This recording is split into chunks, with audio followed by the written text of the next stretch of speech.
Hey, Katarina here again with Tori. Hi. For podcast episode number 2 in a curated life. Just a couple things to start us out. Thank you to anyone and everyone who reached out about the podcast. We got some really sweet, wonderful messages from people who felt like we connected on the podcast, and I wish I had the right words to say to somebody who reached out other than just like, thank you so much, it means so much to me. I feel like I don't even know the right way to respond that like fully expresses how much I appreciate.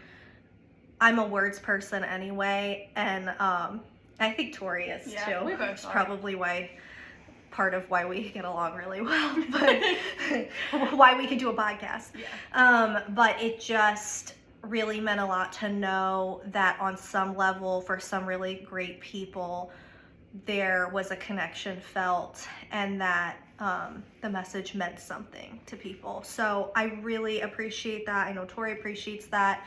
And I really appreciate Tori, who was forced to join with no warning. I will say today I did text her like late last night, I think. Yeah, like at 10:30. And I was like, I think I was about to put my phone on Do Not Disturb to go to bed. And I was like, recording podcast tomorrow. And she's like, oh, okay. Great. So that was the level of heads up she had. And she did not know what the podcast would be about. And actually, I told her at lunch a little bit about the topic, and then right before we started recording, she was asking me questions, and I was like, I'm not going to tell you because you were so great to banter with last time, and Going in blind. she's going in blind again. It's almost like an interview where she doesn't know the questions ahead of time. But I do have some like important things that I want to talk about, and I do think that Tori has a lot to give on these things, and but I kind of want her raw reaction, because I'm like, it was so great last time when I surprised you and you didn't know what was gonna happen. So we'll see how if that replicates itself this time. So thank you to everyone who listened, and especially the people who reached out, and if you didn't reach out but you did listen, it means a lot to have you as a part of this new community. I never say sorry, and I yell at everyone who over apologizes. She does. But I will apologize for my voice, / if I have to walk away for 2 seconds to blow my nose. I definitely have a cold. Last week, I think I was fighting it, and you could kind of hear it in the recording, which is super annoying. And today, you can probably hear it. I did look up what very limited medication I can take as a pregnant lady in the 3rd trimester, and I took something, so hopefully it helps. But we'll see. It's a struggle bus. I'm 38 weeks pregnant and sick. It's awesome. It's my favorite. Also, I got some feedback. Probably like the only constructive criticism so far was that I made it sound like this podcast is only for women. Obviously, I feel like I'm a woman, so it might be that women can relate to me more than men, but not necessarily. And something my aunt said to us was, man or woman, truth is truth.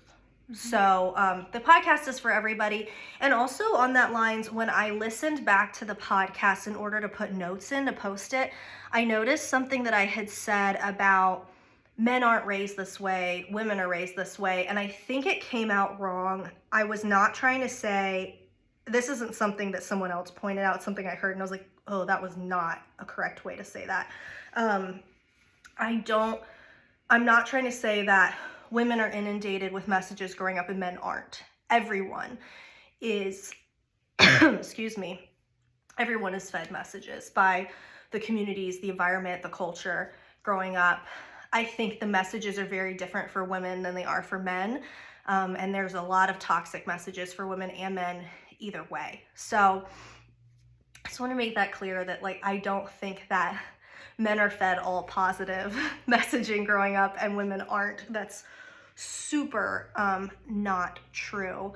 The messaging is just different for men versus women typically, which doesn't help us get along at all. So today I really wanted to talk about boundaries. That's just something that's important to me and that I am learning on. I'm not always great at it. There are some areas in my life where I think I do it really well, and then there are some areas in my life where I think I just suck at boundary setting. Especially with the holidays coming up. It's a big thing for me and something I've had to work on a lot as an adult during the holiday season is boundary setting, especially with friends, but especially with family. And I think it's something that a lot of people struggle with, not just me. And what I mean by that is, or I think something that might trigger, because Tori would, I started telling her and then I was like, I'm not going to warn you. But she's like, what do you mean? Yeah, where are you going? So I'm thinking if we're asking ourselves honestly, since you became an adult, how many years out of your adulthood did you truly enjoy the holidays versus not enjoy them? First, like off the bat, because I know that when I became a grown-up, I remember like a couple years into true adulthood, true independence, realizing that I was not enjoying the holidays. I always loved, like, Halloween to Christmas was my jam. I always loved it growing up. And then as an adult, I started realizing like I kind of dread the holiday season because it became so much about like this checklist. Yeah, and you're having to go here and there, and yeah, it was like you have to see these people, these people, these people, these people. You have to make it to these events. You have to buy these gifts.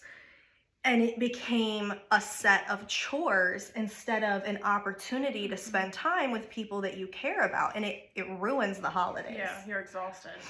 It's just, it's so tiring.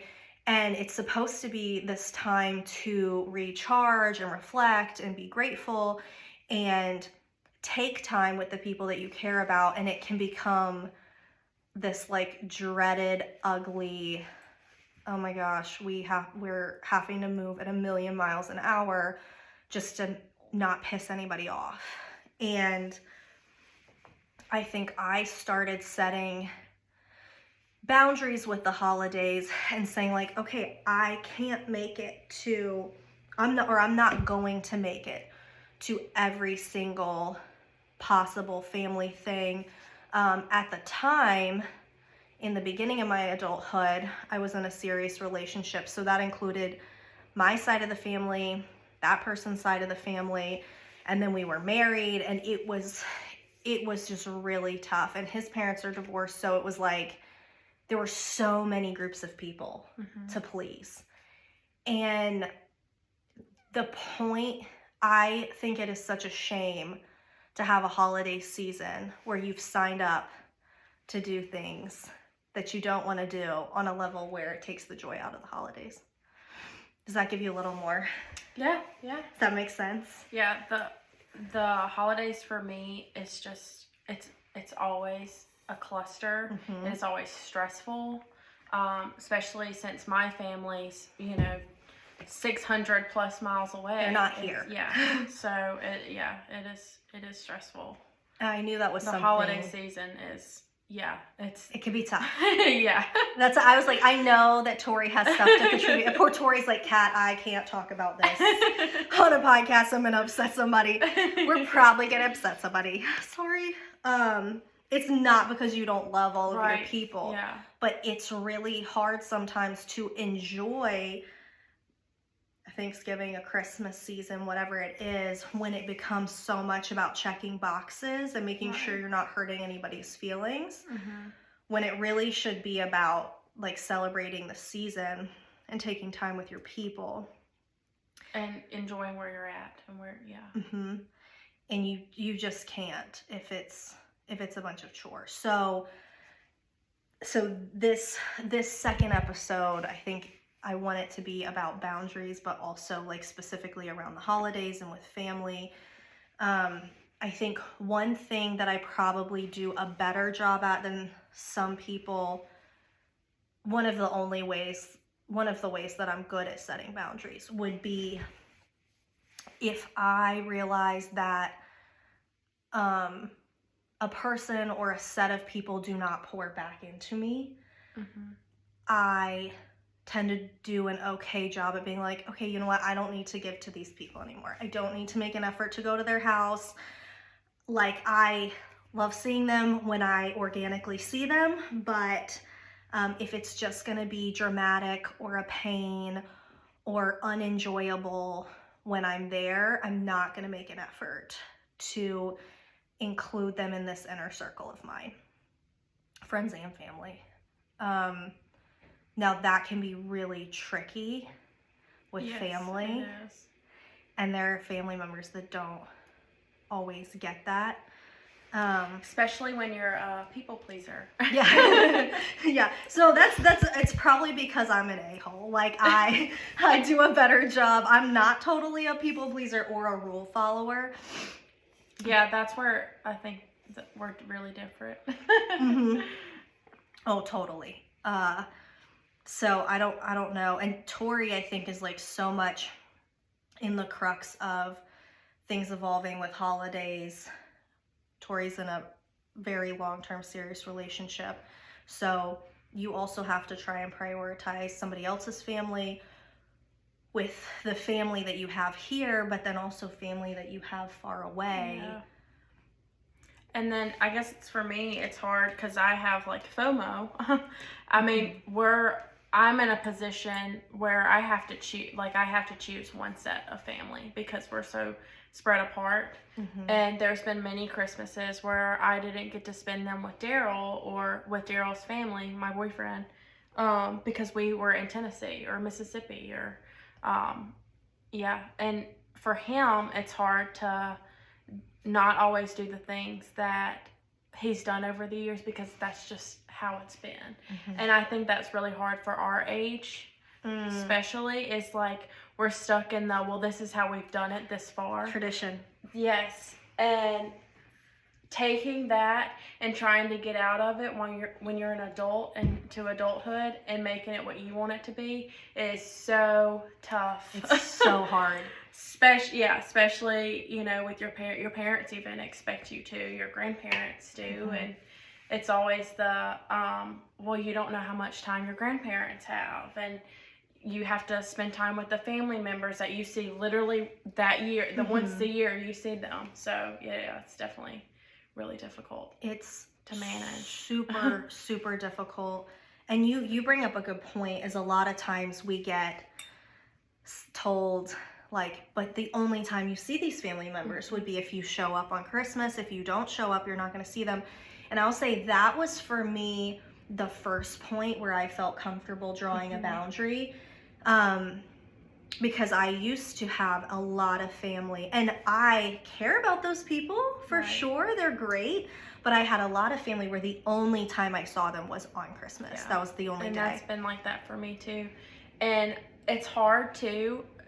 For me, what helped me get over that or accept that or choose me sometimes over those kind of family members is, that, like, when are they showing up for you? When are they showing, like, oh, they missed out on my graduation for high school and college. And, like, if I'm only going to see them once a year, like, when is that enough? Yeah, no, 100%. And that's why I think that's the first boundary that's the easiest to draw, because it's like, okay, but if those people are never visiting me throughout the year, if I'm not hearing from them except for on Christmas, so I'm going to take time that I would have spent with people who adore me so much that they make an effort to see me outside of Christmas, to see these people who don't call, don't show up, don't come to my stuff. Like, how important really is it for me to give them that very limited time frame? So for me, that was the first cut that I made, was once a year people, and it's not because I don't care about them or wouldn't enjoy seeing them or catching up. Like, I Right. do, Yeah, I would. exactly. But that takes time away from people who love me on a level that I do see them and hear Right. from them. And you're giving your energy into somebody that's not giving it to you. Right. So they're not pouring back in the same way. Right. And that's fine. Like, they've got to have their priorities too. And like, I didn't show up at their stuff. I don't call Right. either. But do you really need to be giving them this really limited, important time? And maybe for you, the answer is yes. Like, maybe those people live really far away and are so precious to you that is it. And you're like, oh, well, I live with my mom or whatever it is. And you're like, Yeah. I don't need it. But I think for me, it was the relationships where I'm like, well, they're not that deep because we only catch up on Christmas. Right. So I can cut that out. And then it's hard to have those conversations and make the plans accordingly. Right. But what happens as an adult is so growing up, you're part of some kind of family structure, might be Right. traditional, might not be traditional, and you're just part of your mom or dad's, Yep. your caretaker's plans. Yeah. You don't have the choices. Then you become an adult, you have freedom to make the choices that you want. And then on top of that, you might have entered into a long-term relationship. You might have moved to a different city. You might have your own kids. There's a lot. You might have friends that have become your family. And especially like with you having kids too, like you want to make your own traditions with that family, and you want them to have the kind of Christmas that you want to create for them. Which is what I ended up doing that. You did. And I think it was a hard line to draw, but it became like, I had my first kid, and I think I was like, and she was pretty new the first year, so it made it very hard to travel around. But it was like, I don't want my kids' holidays to be running around to 100 different places on one day. I'm not going to try and visit a bunch of places on Christmas and spend a bunch of actual Christmas in the car. We can participate in some holiday traditions with certain sides of the family if they're able to accommodate making plans on different days where we can show up. Mm-hmm. But Christmas morning is at my house. And you have made that a hard, like, this is what's happening, this is what we're going to do. It's not negotiable. And everybody else has had to move around for that, which they should if they want to be here. Right. And something that I did to make it, I think, possibly easier for some people, but also make it easier for me to draw the line, is I said, okay, I'm willing to host. Mm-hmm. So I make breakfast on Christmas, and have created an opportunity where it's like, if you feel the need to see us on Christmas morning, see the kids on Christmas morning, you are 100% invited to be here. Yeah. And then other people can make the choice whether that's where they spend their Christmas morning or not. I'm not making that decision. I'm saying, you're invited to come. If you'd like to come, let me know. I will feed you all morning. And then there's also times outside of that specific day where you can meet or plan or do something with the people that you also normally typically do things with. Yes. Which is what has to happen in that case. Yeah. So like, my Virginia Beach relatives probably can't make it to my house on Christmas morning. That doesn't mean that in the Christmas season, we don't make an effort to visit each other and have a special time together within that. Or if there are Christmas traditions that my kids' family members have on one side or the other, we can accommodate that, but it might have to just be scheduled at a time that works for us. If we are so important as to you want to include us, then work with me in my adult schedule. So I think that's kind of how it makes sense to approach a conversation like that, because it really can be hard and uncomfortable. Yeah. But saying like, I want to have holiday traditions with you. Right. My adult complicated schedule is really tricky. Mm-hmm. When can we get together and do something? I won't be able to do it on actual Thanksgiving, on actual Christmas, whatever it is. And the thing about it is, if you're not wanting to be somewhere or sad that you're missing out on something else, or like having FOMO, you're not giving yourself to that event or those people because that you're wishing you were somewhere else. You're showing up sad. Yeah, like you're not giving all, like there's just no point in you showing up then. Yeah. No, 100%. It's not fair to you or the people that you're with. Whereas, like, maybe if you saw them on a different day and you didn't have to miss the thing you really wanted to be at, you would be more present. Right. And enjoying your time more. I think the way to find those boundaries is maybe to ask yourself, did I enjoy the holidays last year? And if I didn't, why? Yeah. What is the solution? And it kind of goes back to what we were talking about of feeling stuck. Like you feel like you don't have a choice. You've been told maybe that you don't have a choice. You have to. You better come to Grandma's Christmas. Everyone's going to be there. But if you don't enjoy and it's okay to be sad on Christmas also. Like the holidays can be a hard time. Yeah. So that's not. For many reasons. For so many reasons. So I'm not saying that there aren't extraneous reasons that might not make you sad. Right. On Christmas or around the holidays or whatever it is. But I think it's important to ask ourselves, this time that is supposed to be a break and is supposed to be a beautiful season, if I didn't enjoy it. The season's supposed to be joyful. Yes. That's literally Yes, and if it wasn't, why was that? And is there something I can do about it, even if I've been told that I can't? I mean, maybe the answer is you need to go to therapy. Yeah. I mean, we all need to go to therapy. Everyone should be in therapy, in my opinion. I think it's great. But it might be that there's like stuff that you need to deal with internally so that next year maybe you'll be a little better. But also it could just be that you've been told that you better check off a certain list. Or if it's financially difficult, I mean, the holiday season can be financially really hard. Yeah. And especially... That's something that, like, Daryl and I both have struggled with. As young adults? Yeah. You can't give a gift to literally everyone. And another thing is, like, I feel a certain way about, like, the Christmas exchange thing. Like, if I'm giving $25 to receive $25... Why are we doing this? Like, that $25 I can use at the grocery store or put it into something that I want or, you know, need for my household. Yep. Yeah, I was hoping you were going there. Yeah. Like, yes to that. I mean. That one. Yep. That thing. No, exactly. As it becomes like, it almost, in some situations, in some circles, it becomes like you're just trading money around the table. And Christmas kind of creates that like you have to give love, like in a form of a present. Love has to be a gift. Yes. A physical gift. And that's where that really needs to change or be talked about more, for sure. Because that doesn't work for just everybody. Exactly, yeah.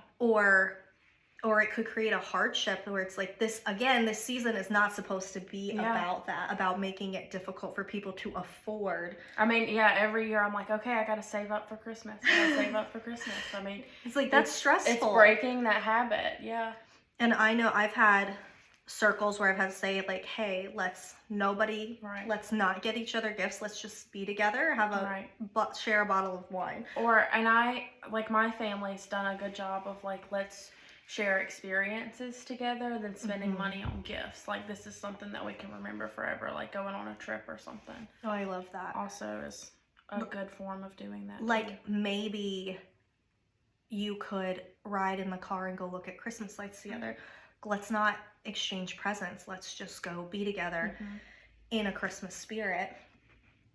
And then also, like, maybe you can have a fun holiday, like ugly Christmas sweater dinner, or you could do a Secret Santa, but you do need to be careful with that it's not just passing money around a table. Something that might, $25 for this person might be easier, but you don't know if that's a burden for somebody else that's a part of this or wants to be a part of, wants to feel involved. Right. And it's not just $25 because it's $25 at this event and $25 at this event and then $50 over here and $75 over there. And before you know it, you've spent $1,000 you didn't have on Christmas and you're stressed out. So I think boundaries with gift giving is important. We've done it. My family has tried to make strides in that to where you're not buying gifts for anybody, or like we just buy gifts for the kids and not super extravagant ones for each other's children. And that could also be a solution, is taking it easy. Yeah, because that really can take a toll and be a burden on somebody or yourself. I mean, I've been there. And that's like goes back to the if I had a hard time last holiday season, what were the contributing factors? Right. Because it might have been the logistics of it, but it also could have been a financial thing. And I think it's totally okay to have conversations with your family and be like, hey, it caused some stress in my household last year. How much had to be spent? Yeah. Would it be okay if we just had breakfast together and we didn't exchange gifts? I think you can come up with some solutions to be like, I want to show you love, but I can't show everybody love in a way that's monetary. Yeah. And that's okay. And I think most households are in that position. And even if you're not already struggling, when you're giving gifts to all the important people in your life, that's expensive. And then if you start cutting out get-togethers that aren't as meaningful, it helps with that as well. Because you're not buying gifts for people who you're like, I don't even really know you. Right. Or what you like. What is the point of that? And that's another, it's like the stress of like buying a gift for somebody you don't know. Like if you're not going to give a meaning, or you can't give a meaningful gift, then what's the point? Like, should we be buying something for that person anyway? Yeah, I agree. 100%. And it is hard, and relatives get upset. It's a very uncomfortable conversation. I mean, But you think about it, if you never have that conversation, if you don't tackle those conversations this year, guess what you're going to be doing next year and the year after? The same stuff. And I think something that came to mind for me when I was thinking about this topic was something that I'm really terrible at, which is giving myself permission to suffer less. So there are areas where I suck at drawing boundaries, and then there are areas where I'm really good at it, I think. But I think giving myself permission to suffer less, I'm pretty terrible at that. Yeah. And I think drawing boundaries around the holiday season is part of saying, I would like to be less stressed out. I don't want to win the award for him who suffers the most. I have loved to win that award in the past. Yeah. But I don't want to. And like for me, my holidays are evolving like actively right now. It's changing because my family structure is changing. So there's a lot of unknown and conversations that are having to be had that I don't even know how they're going to go or how the holidays are going to go. You keep coming back and listening to this podcast. There might be one in January where I'm like, well, that was terrible. Well, TBD. Let me tell you what not to do. Let me tell you what didn't work. Yeah, the advice we give is either from experience or something we're striving to do ourselves. Yes. So, And this season for me, something I keep repeating is like, I really want to suffer less. I really do. And with my first two babies, I did not take any sort of maternity leave, like strap the baby to your body and roll on, kind of like I was in the hospital with Kyla sending work emails. And I have a hard time giving myself permission to rest, giving myself permission to do less. And I am trying really, really hard to overcome that. And this birth is an opportunity to do better with that. And going into the holiday season fresh off a birth is an interesting combination. Yeah, this will be interesting for sure. We'll see how that goes. But definitely, it's not something I've perfected, and it's something as your life evolves as an adult, I think we should always be questioning how we're doing things and the reason why we're doing them. Am I following this tradition because I love it, or because my parents or someone else love it for me? Yeah.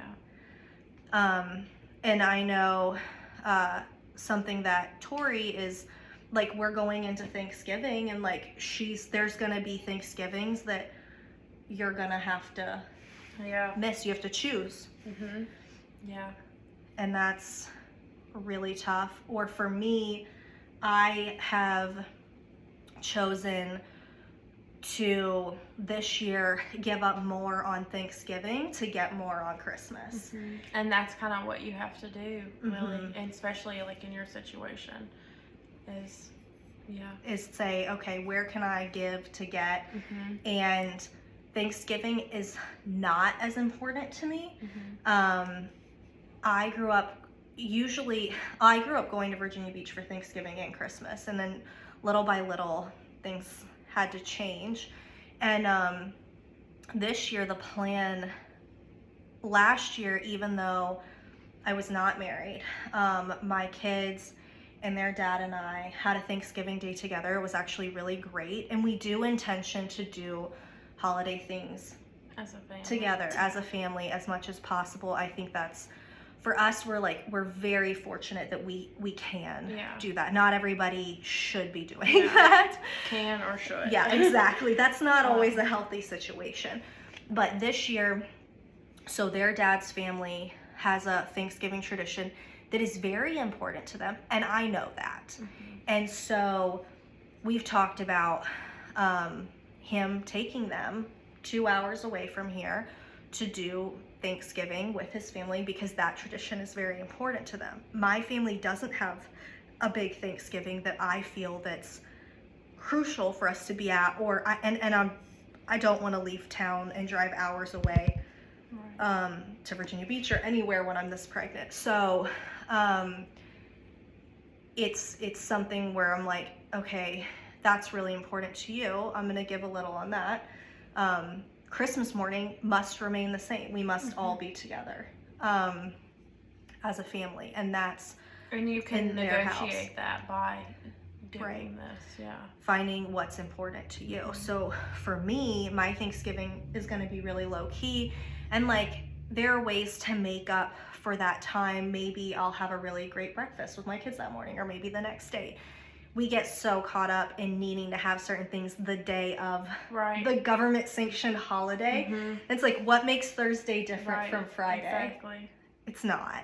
It really isn't. For me, this year is going to be really controversial and hard because we always go to Tennessee. It has always been the case. And my boss, this lady, like, she's really due for a baby and she needs me, and I want to be here. I want to show up for her. I promise this. And my family plans on going to Tennessee, and there's been a couple of years that I've spent Thanksgiving here without them, but the hard thing is being left. Like, I'm not going to be able to spend time with that family or be there with my parents or have a Thanksgiving with them because they're going to Tennessee.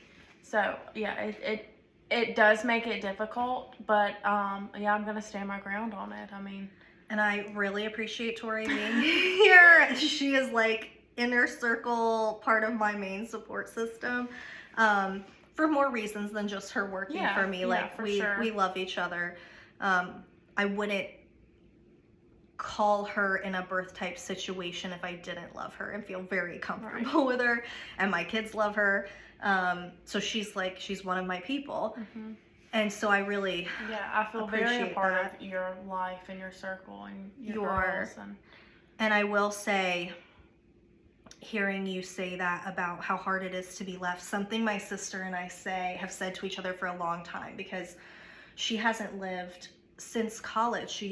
In college, she was in North Carolina, and she has not lived near me since, which is probably one of the worst things of my entire life because she is my favorite person. So if Amanda, if you hear me calling you on Thanksgiving, call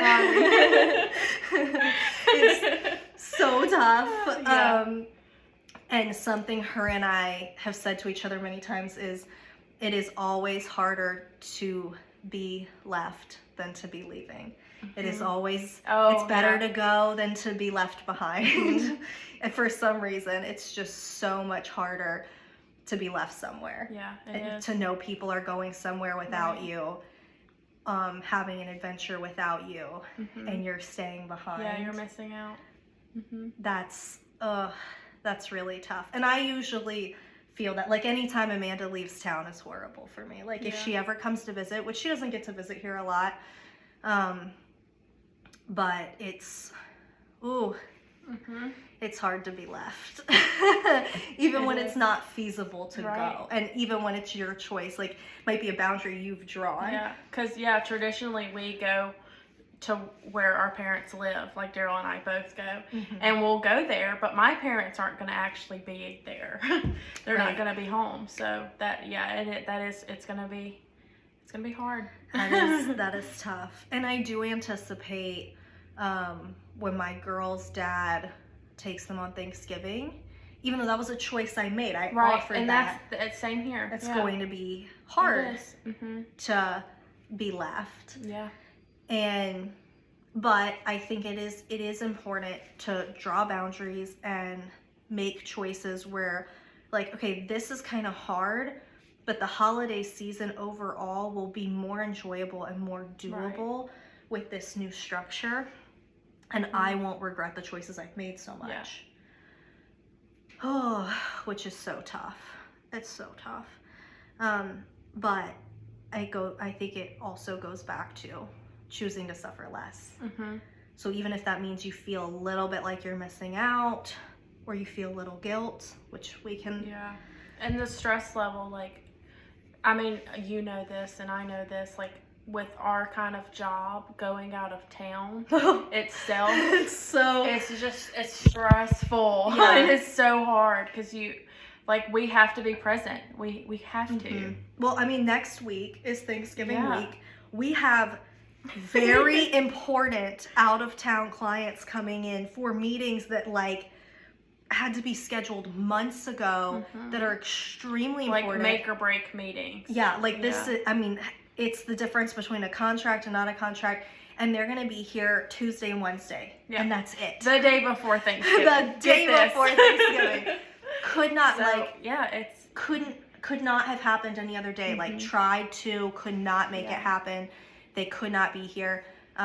So especially in certain jobs, it kind of adds to that. Because, like, you know, it's easier to afford Christmas when work goes well. And it seems like that's another thing that's hard for family and friends, or, you know, whoever you spend that season with, to understand that not everybody's job is the same. Yes. Yeah. That's that you don't work a 9-to-5 flexible job, and maybe you do. Like, any of that is stressful when you have to be somewhere or want to be somewhere. Well, if you have a corporate job, you're going to have a certain amount of time you're able to take off, certain days that you're given and certain days that you're not, or that you don't have. And so now you're having to pick and choose where those days go.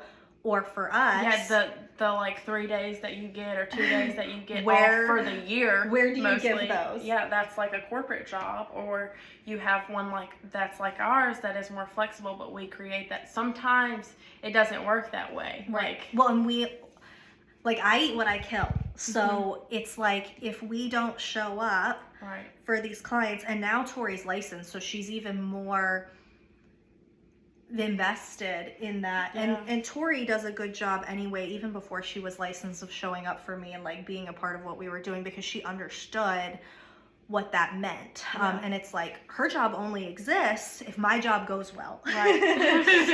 if we're in this together. if things fall apart for me, I don't know where we're gonna go from here. Yeah. So it's very important that you're successful. it's important that real estate goes well in this household for everybody, and now even more so because there's more on the line, and it is hard for people to understand whose jobs look nothing like that. Yeah, it is. And it's so easy for people to look at you and be like, I would never. Or choose your career over your family. I would never be working up till the actual Thanksgiving. Like, I might be working on Thanksgiving. Right.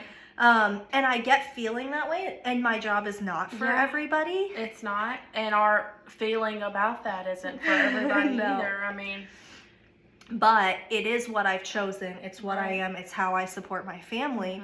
And being in this job, the difference it makes between having a contract or not having a contract is huge. Yeah.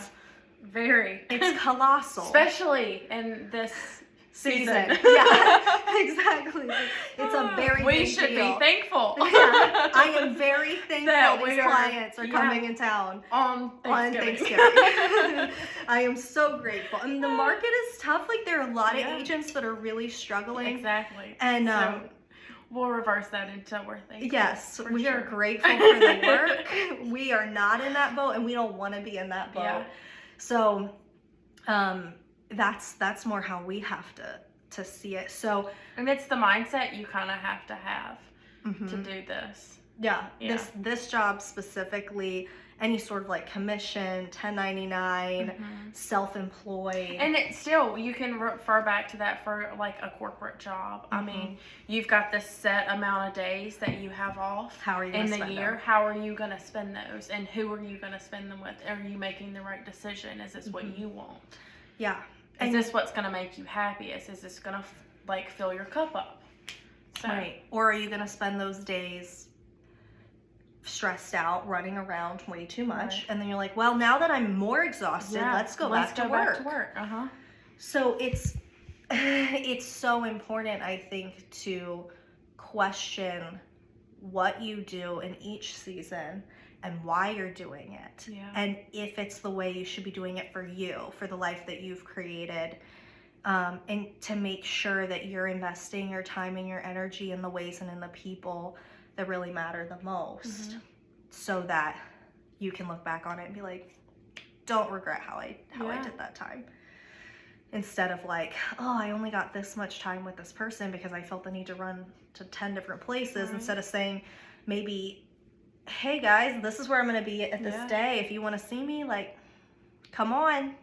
Yeah, and you noted that too. It's okay to not do things on just that specific day that you are promised because America told you we're gonna do it on this day. Like, it's okay to do it next week or the week after or the week before or on a random weekday after work. Like, that's okay too. Yeah. Oh, especially like if you have a corporate job, it might have to be like, okay, on another day that's a Saturday, I can show up and be with you, and would love to have that time. In some ways, that almost makes it harder to have a corporate job, because I might be able to show up for you on a random morning with some coffee, depending on the schedule.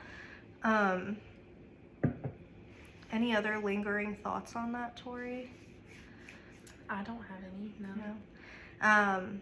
Well, that kind of like hits on everything I wanted to share. I would love to hear from people of ways that you have maybe done this in your own life or are working on doing this. And the next podcast, we could come back and share if we've gotten some feedback where it's like, what an idea. What a great thing to do. I would love to share other thoughts and ideas, because I think a lot of people struggle with the holiday season, and I get it.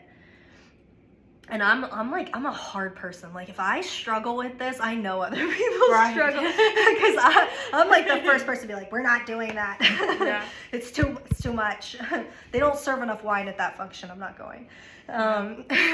So I would love to hear from people in ways that you've incorporated these changes into your adult life.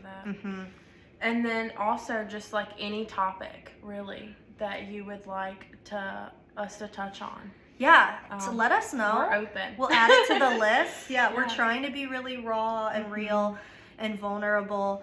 And this specific content, this specific topic felt right to me because of the timing in the season, and because, like Tori said, we're talking about something either because like we've been through it or we're going through it, and there's a lot of evolving that's happening in our lives and in this adulthood journey, and so we're dealing with this right now. But if there's something that you think would be fun to touch on, to share with each other, because this is real life. Here it is. Here's the real, the genuine truth, as much as we can put it out there. Would love to hear more from people. Really appreciate everyone who listened. Thank you so much. It's really wonderful to start this and know that we're getting to connect with such great people, and people who I admire or think are great people who That's actually been that listen. For me, for sure. It's just like the people, that you look up to and admire. Yeah, and I knew Tori would do a good job on the podcast, just why I felt comfortable springing it on her last time. And I'm like, me? Advice to Tori's give? like, what? What? Speaking. You want me to talk? I thought I was going to be behind the scenes. She's like, no, I'm going to film you. And like, right. Yeah. You're going to be with me. She's like, wait a second. What? Yeah. So I really appreciate Tori's contribution, and it really would not be the same for me doing this without her. That's sweet. And well, thanks for having me. Absolutely. And I'm very fortunate because Tori's in my life basically every day. Every day. So I think it's crazy. We really don't get sick of each other. No. And we have very raw conversations all the time.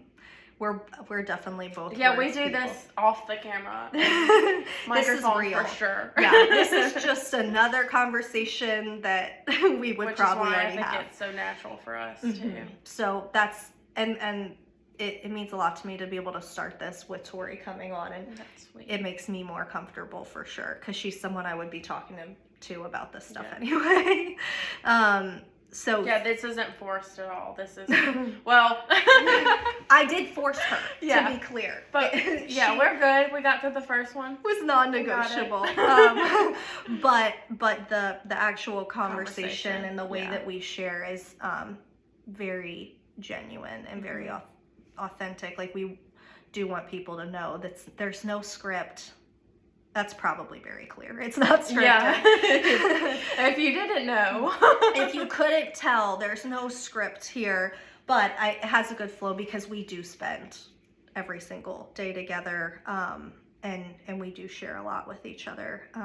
So thank you to anyone who has listened, is listening. This is A Curated Life. I'm Katarina, and Tori's here. This is the second episode, and she's less coerced this time. Although I did have her pour herself another glass of wine. Cheers to those who can drink. I'm right behind you.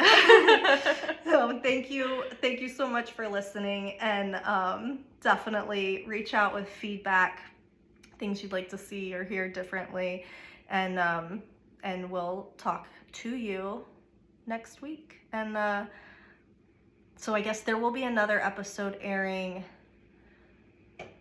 Oh, no, this will be the one that airs before Thanksgiving. Yeah.